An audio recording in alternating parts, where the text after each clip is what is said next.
Airport రోడ్లో గట్లు అనే ఏరియాలో 17వ తారీఖు రాత్రి సుమారు 9 గంటల సమయంలో కదిరి టౌన్కి చెందినటువంటి ఇంతియాజ్ అనే వ్యక్తి పైన అక్కడ రాత్రి తన ఫ్రెండ్స్తో కూర్చొని మాట్లాడుతూ ఉంటే కదిరి పట్టణానికి చెందినటువంటి ముజాహిద్ అలియాస్ ముజ్జు, తర్వాత అన్నమయ్య జిల్లాకు చెందినటువంటి ఎన్పి కుంట మండలానికి చెందినటువంటి ఆదిల్ అనేవాళ్ళు వచ్చి గొడవపడి ఘర్షణ పడి ఈ ఆదిల్ అనే వ్యక్తి తర్వాత ముజాహిద్ ఇద్దరు కూడా కలిసి ముజాహిద్ తన దగ్గర ఉన్న కత్తితో ఇంతియాజ్ మెడ మీద పొడిచి అతను చంపే ప్రయత్నం చేశాడని చెప్పి ఒక కంప్లైంట్ రాబడింది.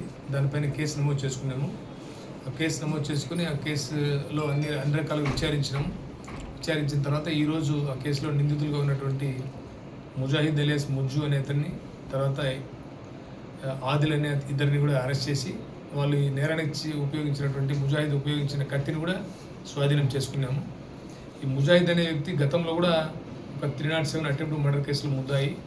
సో ఇతని పైన కఠినమైన చర్యలు తీసుకోవడానికి మేము ఉపక్రమిస్తున్నాము. కదిరి టౌన్లో ఎవరైనా ఇట్లా తాగిన మత్తులు ఎక్కడన్నా గొడవలకు దిగినా వారిపైన చాలా కఠినమైన చర్యలు తీసుకోవాలని మా ఎస్పీ గారు, తర్వాత మా కదిరి డిఎస్పీ గారు వాళ్ళ ఆదేశాలతో మేము ముందుకెళ్తున్నాము. మీరు చూస్తుంటే ఈ మధ్యకాలంలో మేము ఈ డ్రంక్ అండ్ డ్రైవ్స్ పైన కూడా ప్రత్యేక నిఘా ఒకటి ఏర్పాటు చేశాము. సో ఖచ్చితంగా కదిరి టౌన్లో నైట్ టైం ఎవరైనా ఇలాంటి గొడవలు అల్లరి చిల్లరగా తిరిగే వాళ్ళపైన కఠిన చర్యలు తీసుకుంటాం. వీళ్ళకు కూడా ఈ కేసులో దర్యాప్తు త్వరితగతిన పూర్తి చేసి తొందరగా ఈ కేసులో శిక్ష పడేట్టు చేస్తాం.